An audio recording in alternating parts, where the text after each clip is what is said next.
नमस्कार मित्रों, आज सीधू ने सच में हमारे साथ चंडीगढ़ से अजय शुक्ला जी जुड़े हैं और अजय जी को बिहार के सेकंड फेज का आज मतदान हो रहा है और परिणामों की ओर स्थिति कैसे स्पष्ट हो रही है उसके बारे में हम आपसे अनुरोध करते हैं कि आप हमारे दर्शकों को बताएं और बिहार में जो निर्णय आएगा मतदाताओं का, या तो वोट डकैती होगी, वोट चोरी होगी, और यदि सरकार छीनी जाएगी तो क्या होगा, ये आप बताने की कृपा करें।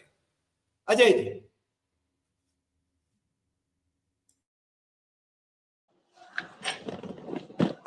हरि भाई, आपको नमस्कार और हमारे सभी मित्रों को नमस्कार।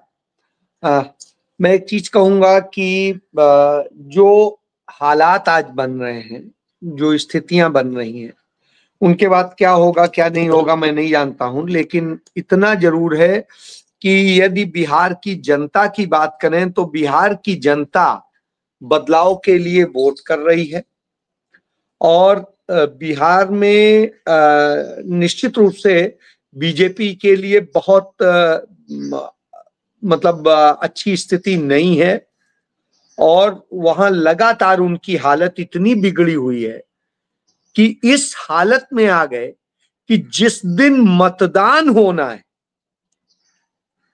उसके 2 दिन पहले उन्होंने फरीदाबाद से बागेश्वर धाम के उस ढोंगी बाबा का एक हिंदू राष्ट्र की यात्रा निकलवाते और उस यात्रा में सबसे बड़ी बात है हरियाणा के पूर्व सीएम और मौजूदा नरेंद्र मोदी सरकार के नगर विकास मंत्री जो मनोहर लाल खट्टर हैं वो शामिल होते हैं। अब आप सोचिए, जो संविधान की शपथ लेके, सेकुलर इंडिया की शपथ लेके इस कुर्सी पर बैठा है, वो उसमें शामिल हो रहा है।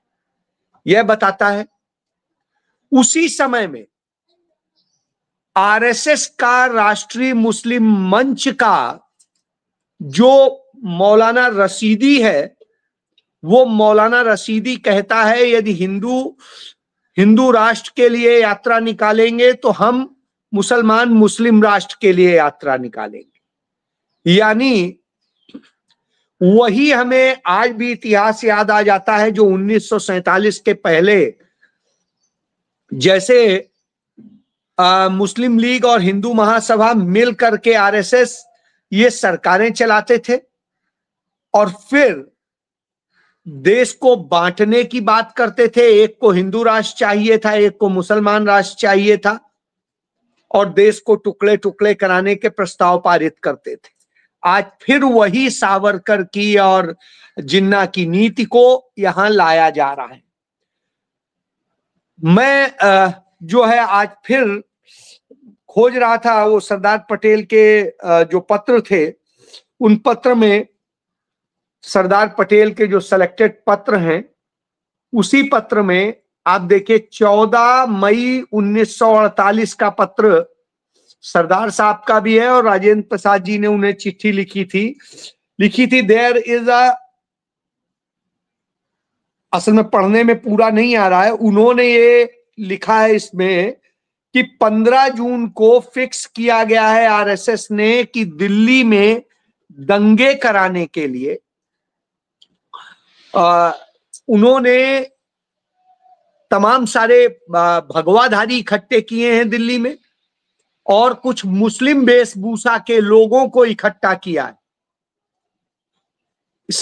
वी शंकर की किताब है जो जिसमें सरदार पटेल के सिलेक्टेड पत्र शामिल हैं 1945 से 1950 तक, उनके अंतिम समय तक के। तो उसी में यह पत्र है 14 मई 1948 का, जो डॉक्टर राजेंद्र प्रसाद ने सरदार वल्लभ भाई पटेल को लिखा और फिर सरदार पटेल ने लिखा राजेंद्र प्रसाद जी को कि हाँ, हमें भी इसकी जानकारी मिली और हम इसके लिए सावधानी बरत रहे हैं और हम कर रहे हैं। लेकिन 15 तारीख जो कहा राजेंद्र प्रसाद जी ने कि इस घटना के लिए फिक्स की गई 15 तारीख की रात को यह घटना अंजाम दे दी जाती है, दंगे करा दिए जाते हैं। यानी एक हिंदू राष्ट्र मांग रहा है, एक मुस्लिम राष्ट्र मांग रहा है। देख लीजिए दोनों चीजें। तो वो दंगे फसाद कराने का खेल आज भी हो रहा है। देश की राजधानी के जस्ट साथ में ही है, मतलब पता नहीं चलता है हम कब फरीदाबाद आ गए, कब दिल्ली में। आप सोचिए, और दोनों जगह बीजेपी की सरकार है, और double engine, triple engine, 4 engine, कोई इंजन कह लीजिए, सारी है। ऐसे में उस फरीदाबाद में 350 किलो या 3,500 किलो या 3 किलो कितना भी आरडीएक्स बरामद होता है, वो आरडीएक्स भाजपा शासित राज्य में ही, जहां पिछले 11 साल से हरियाणा फरीदाबाद में बीजेपी की सरकार है, और वहां अभी से नहीं, जब कांग्रेस की सरकार थी तब भी वहां से एमपी बीजेपी का ही था, तो वो बीजेपी की सीट। वहीं पर फरीदाबाद से ही सटा हुआ पलवल है, और पलवल के बाद मथुरा है। आप बात समझिए। तो ये जो बाबा है, ये अपनी यात्रा सीधी सी वहां से मथुरा वृंदावन निकाल सकता था, उसने वो नहीं निकाली, वहां से दिल्ली होके फिर निकाल रहा है। मतलब आग लगाना है, और जिस रास्ते में उसी समय आरडीएक्स कथित तौर पे बरामद दिखाया जाता है, और जिन लोगों से दिखाया जाता है, जो ये डॉक्टर पकड़े गए, इन डॉक्टर्स को आप देख सकते हैं कि राष्ट्रीय मुस्लिम मंच के कार्यक्रम में सम्मिलित हुए थे। जिनके पास से आरडीएक्स बरामद दिखा रहे हैं और कह रहे हैं कि जो लाल किले, अभी नवभारत टाइम्स की मैं खबर देख रहा था कि ये घटना जो है, 3 लोग तो पकड़ लिए गए, और एक जो आत्मघाती था वो खुद ही अपने आप को ब्लास्ट कर लिया। अब आप एक चीज बताइए, इतने से ब्लास्ट से न सरकार बदल जाएगी, न सत्ता बदल जाएगी, न कोई फर्क पड़ेगा। सामान्य से निर्दोष लोग मरेंगे, जिसमें हिंदू मुस्लिम कोई भी हो सकते। इत्तेफाक से मैं दिल्ली से जो चंडीगढ़ के लिए जब लौट रहा था, तो मैं वहीं से निकला हूं कुछ देर पहले। बिल्कुल सामान्य सी स्थिति, कहीं कोई प्रॉब्लम नहीं थी। और मैं थोड़ा ही आगे पहुंचा था तभी एक खबर आई, मेरे लिए अचंभित कर देने वाली बात थी। उसके पहले दोपहर में हम जब बैठे दिल्ली में कुछ लोगों से चर्चा कर रहे थे, तो यही पता चल रहा था कि इस टाइप की घटनाएं अंजाम दी जा सकती हैं बिहार के चुनाव को प्रभावित कराने के लिए। क्योंकि अब जो बिहार में वोटिंग इस बार ये सेकेंड फेज में होनी है, उसमें सीमांचल के वो इलाके सीटें हैं जहां मुस्लिम की संख्या ज्यादा है, और इस तरह से तमाम सारी चीजें। तो उससे नफरत का जो वातावरण है उसे और बेहतर बनाया जाए, भाजपा के माकूल बनाया जाए। और अमित शाह वहां जिस तरह से सीसीटीवी कैमरों पे टेप लगवा करके और सब कुछ करा करके मीटिंगें किससे कर रहे थे, यह सवाल का विषय। अब हरी जी सॉरी जी, यानी अपने दर्शकों के लिए मैं आपने जो बात कही उसमें थोड़ी पूर्तता कर लेता हूं कि वी शंकर वो आईसीएस अधिकारी थे जो कि सरदार पटेल अपने डेप्यूटी प्राइम मिनिस्टर और होम मिनिस्टर के सेक्रेटरी हुआ करते थे, पर्सनल सेक्रेटरी हुआ करते थे। और उन्होंने 2 वॉल्यूम्स में सरदार पटेल के साथ जो पत्र व्यवहार हुआ वो प्रकाशित कराया है संपादन करके। और वो नवजीवन ट्रस्ट ने, अहमदाबाद के नवजीवन ट्रस्ट ने, जिसके सरदार पटेल कभी अध्यक्ष रहे, उसने प्रकाशित किए हैं गुजराती, हिंदी और अंग्रेजी में। इसलिए जिन लोगों को सरदार को सही ढंग से समझना है वो वी शंकर के ये 2 वॉल्यूम अवश्य पढ़ें। बस इतना ही मुझे कहना था। अजय जी, आप आगे की बात करिए और आपने ठीक ही कहा कि सावरकर और उनके साथ डॉक्टर श्यामा प्रसाद मुखर्जी, फजलुल हक जिसने पाकिस्तान का प्रस्ताव रखा था, मुस्लिम लीगर, उनकी सरकार में बंगाल में वो वित्त मंत्री थे और क्विट इंडिया मूवमेंट के विरोधी थे। ये हम जानते हैं। इसलिए आपने ठीक ही कहा, जिन्ना और सावरकर की मिलीभगत थी, वही खेल अभी फिर से खेला जा रहा है। अजय जी। तो मेरा जो ये कहना था इसमें मैं आगे कहता हूं। आप याद करिए, जब इस तरह की कहीं छोटी मोटी भी घटनाएं हो जाया करती थी, हमारे देश के प्रधानमंत्री तत्काल संजीदा होके इसको लेकर के तुरंत एक्टिव होते थे, चीजें करते। हमारा आपका दुर्भाग्य है कि हमारे प्रधानमंत्री ऐसे मौके पर, जब देश की राजधानी लाल किले के साथ वाले मेट्रो स्टेशन के पास यह घटना होती है और वह इलाका सुरक्षित इलाका है, वहां की सुरक्षा की गई है, ऐसे स्थिति में यह घटना हो जाने के बाद हमारा प्रधानमंत्री उस पर संजीदगी से कॉग्निजेंस लेने की बजाय भूटान घूमने चला जाता है। भूटान घूमना इस समय जरूरी था। यदि यात्रा शेड्यूल भी थी तो उसे कैंसिल की जा सकती थी, पोस्टपोन की जा सकती थी, क्योंकि देश से ज्यादा बड़ा कुछ नहीं। यानी भारत माता उनके लिए सिर्फ कहने की बात है, भारत माता महत्वपूर्ण नहीं है। भारत माता जख्मी हो रही है, उसमें विस्फोट हो रहा है, वो घायल हो रही है, और प्रधानमंत्री जो खुद को प्रधान सेवक कहता है, वो उनको मरते बिलखते सबको छोड़ के घूमने चला जाता है, लुत्फ उठाने चला जाता है भूटान। ये हमारा दुर्भाग्य। और जिस समय ये सारी चीजें हो रही थी, पटना में वो गृह मंत्री प्लानिंग करवा रहे थे कैसे कैसे क्या होगा और फिर व्हाट्सएप पे क्या चलेगा। तो वही आज बिहार में व्हाट्सएप पे चल रहा है कि देखो बच के रहो, नहीं तो तुम्हारे भी बच्चे उड़ेंगे, जो ये हुआ है। और इसे न व्हाट्सएप रोक रहा है, न दूसरे सोशल मीडिया रोक रहे हैं, और जो सही बात बोलते हैं उन पर रिस्ट्रिक्शंस लगाई जाती हैं। हमारे आपके यूट्यूब हो, चाहे फेसबुक हो, या चाहे ट्विटर हो, इन सब पे रिस्ट्रिक्ट किया जाता है। तो यह स्थिति है, और जब यह स्थिति हो तो निश्चित रूप से दुखद हालात हैं। लेकिन फिर भी इसके बावजूद मैं कहूंगा, आप देखिए राहुल गांधी ने तत्काल इसको लेके दुख भी जताया, चिंता भी जताई, और उन डिजीज के साथ खड़े होने की बात कही। जिनके हाथ में एग्जीक्यूटिव पावर नहीं है और जिनके पास एग्जीक्यूटिव पावर थी, वो उस घटना स्थल पे नहीं गए। अब आप सोच लीजिए कितना बड़ा दुर्भाग्य है। उस समय सरदार पटेल हो या पंडित नेहरू हो, खुद पहुंच जाया करते थे।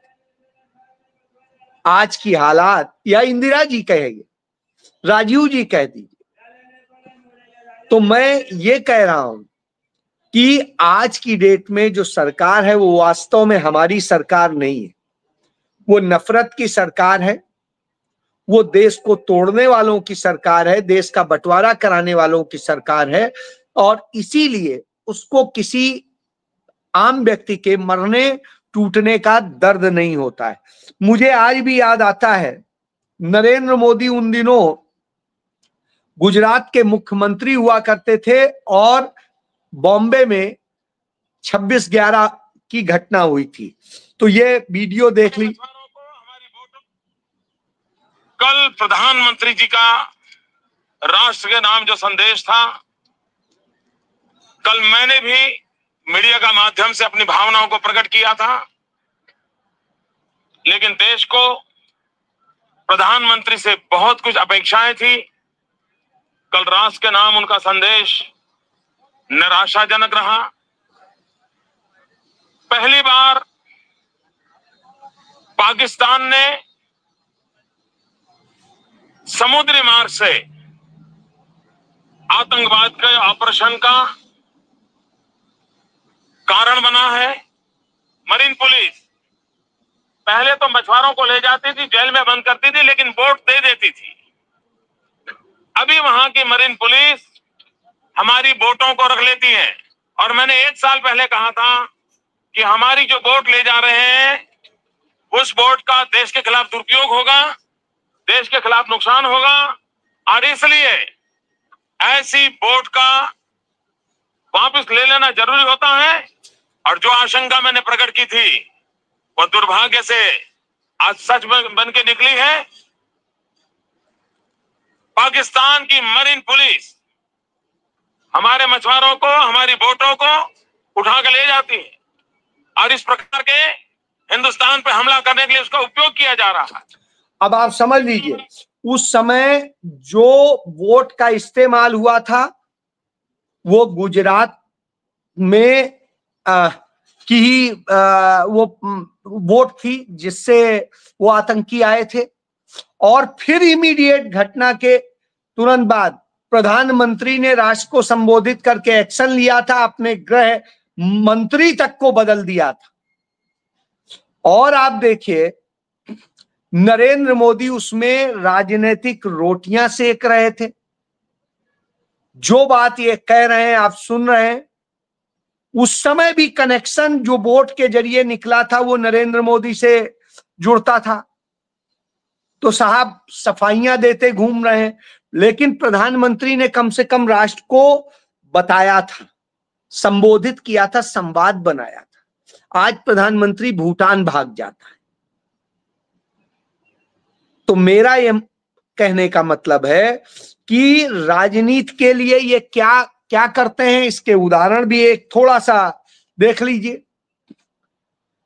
2022 की घटना को याद कर लीजिए। 2022 में आपको याद होगा कि अमरनाथ यात्रा के दौरान साजिश रच रहे थे और बीजेपी के आईटी सेल का व्यक्ति था जो अमरनाथ का हेड था, अध्यक्ष था, प्रमुख था।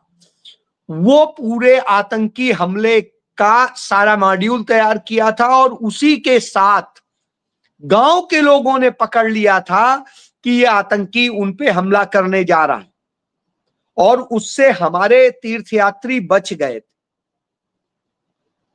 दूसरी घटना उदयपुर में 2022 में राजस्थान का चुनाव, उसके जस्ट पहले कैसे टेलर कन्हैया लाल की कैमरे में ऑन कैमरा हत्या की जाती है काट के, और उस मामले में जो आरोपी थे वो भी भारतीय जनता पार्टी से जुड़े हुए थे, राष्ट्रीय मुस्लिम मंच से जुड़े हुए थे। और उनका भी आप यदि देखेंगे तो उसमें तत्कालीन कांग्रेस सरकार ने सबको गिरफ्तार कर लिया, लेकिन तुरंत नरेंद्र मोदी ने एनआईए भेजी और केस अपने हाथ में लिया। और उसके बाद में अभी कुछ ही समय पहले उन सब को हाई कोर्ट ने यह कहते हुए छोड़ दिया कि इनके खिलाफ कोई एविडेंस कोर्ट में प्रस्तुत ही नहीं किया गया। अब तीसरा घटना बताता हूं। उसी समय 2008 में मुंबई में सीरियल ब्लास्ट हुए थे। उस समय की कांग्रेस की सरकार ने सारे आरोपी पकड़े थे और सबको जेल भेज दिया था और लोअर कोर्ट से सजा भी करा दी थी। अब हाई कोर्ट ने यह कहते हुए उन सब को बरी कर दिया कि इनके खिलाफ सीधे कोई सबूत नहीं आ पाए हैं और एनआईए ने वो सारे चीजें नहीं प्रस्तुत किए। यानी अब आप समझ लीजिए वही एनआईए, वही महाराष्ट्र में अब डबल इंजन की सरकार है, वो सबूत और तथ्यों को प्रस्तुत नहीं कर रही है और वो छूट जाते हैं। समझौता ब्लास्ट उसको करने वाले भी जो थे इंद्रेश कुमार एंड कंपनी, वो आप देखिए सभी बरी हो जाते हैं। क्यों? सबूतों के अभाव में। और इसी तरह से चाहे मालेगांव हो चाहे हैदराबाद हो, सब बरी होते हैं। क्यों? सबूतों के अभाव में। और ये सारे आरोपी राष्ट्रीय मुस्लिम मंच से जुड़े हुए थे, जो मुस्लिम थे। जी अजय जी, इसमें और एक मैं बात जोड़ना चाहूंगा। अभी जो नरेंद्र मोदी की सरकार में 2-2 बार केंद्रीय मंत्री रहे सिंह, बिहार के ही, जो बाद में उन्होंने वो हार गए पिछली बार लोकसभा चुनाव में, उन्होंने उस वक्त जब होम सेक्रेटरी थे, उन्होंने कहा कि आरएसएस के लोगों के खिलाफ मालेगांव ब्लास्ट और समझौता ब्लास्ट में उनका इन्वॉल्वमेंट के हमारे पास पूर्णतया एविडेंसेस है, हम प्रूव कर सकते हैं। प्रेस कॉन्फ्रेंस लेके बाकायदा उन्होंने घोषित किया था। और यही आदमी आरके सिंह, जिसने सोमनाथ से अयोध्या की यात्रा निकाली थी आडवाणी ने, मोदी जी उसके कर्णधार थे, और समस्तीपुर में लालू प्रसाद यादव ने आरके सिंह को ही आडवाणी को गिरफ्तार करने के लिए भेजा था। आप शायद जानते होंगे, ये वहां कलेक्टर था।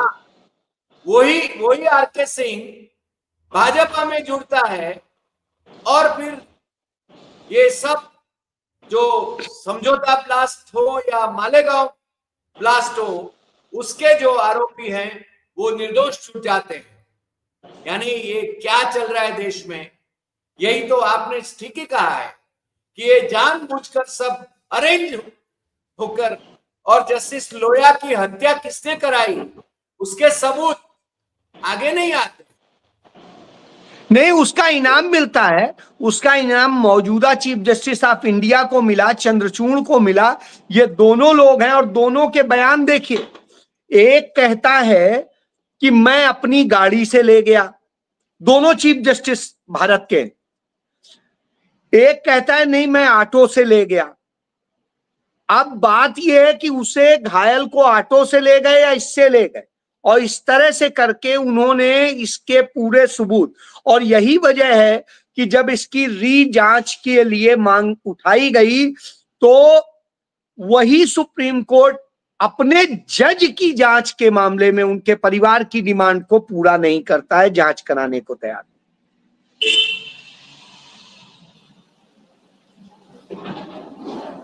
लौट के बिहार पर आते हैं, बिहार के आज मतदान के बारे में। वैसे फर्स्ट पेज में बिहार का मतदान बम्पर हुआ, और कहते हैं कि 5% ऊपर नीचे होता है तो सरकार बदल जाती है। अब आज भी मेरे ख्याल से ज्यादा मतदान होने की संभावना है। फर्स्ट पेज में भी मतदान अभूतपूर्व हुआ था, यानी पिछले 25 साल में नहीं हुआ था, उतना हुआ था। तो अब बिहार में क्या चल रहा है, बिहार के बारे में आपका क्या आकलन है? देखिए, अभी तक मैं ये समझ सकता हूं बिहार में सत्ता बदलने का जनादेश मिलता दिखाई दे रहा है। भारतीय जनता पार्टी वहां जो उसकी मौजूदा सीट्स हैं उनमें करीब करीब वो 40% सीटें उसकी कम होती नजर आ रही हैं मुझे। और मुझे पूरे एनडीए जो अलायंस है उसकी स्थिति बड़ी खस्ता हाल नजर आ रही है। जगह जगह जनता इसको संदेश दे रही है, विधायक भगाए जा रहे हैं भाजपा के, और तमाम घटनाएं हो रही हैं। तो ऐसी स्थिति में मैं समझ सकता हूं कि सत्ता बदलने की दिशा में वहां के लोग लगे हैं।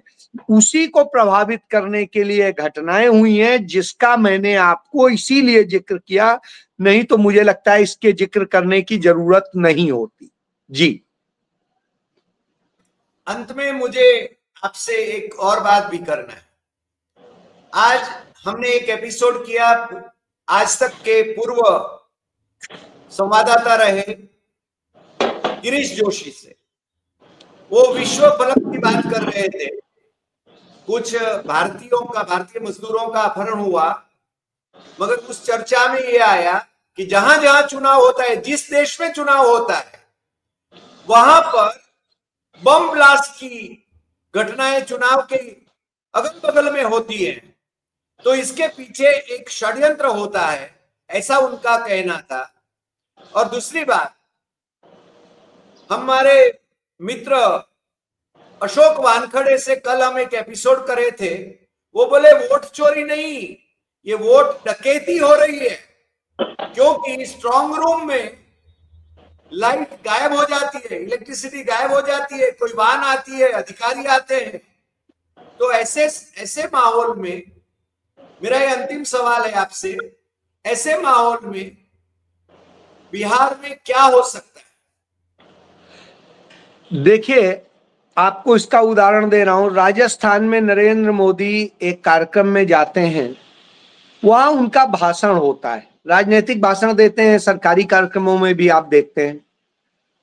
वहां भाषण के दौरान उनका टेलीप्रॉम्प्टर रुक जाता है चंद मिनट के लिए, तो वहां की एक आईएएस ऑफिसर, जिसका सीधे उससे कोई मतलब भी नहीं होता है, वो सस्पेंड कर दी, हटा दी जाती है। ठीक है, देश के भविष्य का, राज्य के भविष्य का निर्धारण करती है, और लोकतंत्र में सबसे बड़ी चीज होती है चुनाव। उस चुनाव के दौरान जहां ईवीएम रखी हैं या दूसरे चीजें हैं, और वहां घंटों घंटों सीसीटीवी बंद हो जाते हैं, सब कुछ हो जाता है, उस पे न कोई सस्पेंड होता है, न किसी पे कोई एक्शन होता है, न कुछ होता है, कोई कार्रवाई नहीं होती है, और कहानियां गढ़ी जाती। तो स्वाभाविक सी बात है, ये वोट चोरी डकैती सब कुछ कर रहे हैं, इसमें कोई दो राय नहीं। इसका मतलब है, यदि ये कर रहे हैं तो इसका मतलब है जनता इन्हें नहीं जिता रही, और जब जनता नहीं जिता रही हो तो ये बिल्कुल स्पष्ट है कि ये पूरा बेईमानी का खेल चल रहा है, और उस खेल का ये हिस्सा है। नंबर दो, गिरीश जी ने जो बात कही, वही बात मैं साबित करने के लिए उतनी देर से बता रहा था कि ऐसी ऐसी घटनाएं ये अंजाम देने की इनकी पुरानी आदत। हर चुनाव के ही दौरान क्यों मॉड्यूल पकड़े जाते, हर चुनाव के ही दौरान ये क्यों होते, वोटिंग के जस्ट पहले ही क्यों होते हैं, क्यों पुलवामा, क्यों पहलगाम, क्यों और इस तरह की घटनाएं उसी समय होती हैं जब कोई चुनाव का बिगुल बजा होता। ये वास्तव में इसलिए कि नफरत के वातावरण को बढ़ाया जाए, वोटों का ध्रुवीकरण किया जाए, और उसके नफरत के बूते जीत हासिल की जाए, क्योंकि इनके पास करने दिखाने के लिए कुछ नहीं है। तो ये सिर्फ यही करके अपनी सत्ता बनाना चाहते हैं। जी अजय जी, आज आप जुड़े और आपने जो उदाहरण दिए, यानी तथ्य दिए, तथ्य रखे आपने जनता के समक्ष, हमारे दर्शकों के समक्ष, उसको कोई नकार नहीं सकता है, क्योंकि आप हमेशा तथ्यों के साथ बात करते हैं। हालांकि कुछ लोगों को वो कटु सत्य डाइजेस्ट नहीं होगा जो इसमें इन्वॉल्व है, मगर फिर भी आप हमारे साथ जुड़े और ये बातें करी, उसके लिए हम आपके आभारी हैं। और फिर मिलेंगे नए एपिसोड में नए विषय के साथ। नमस्कार।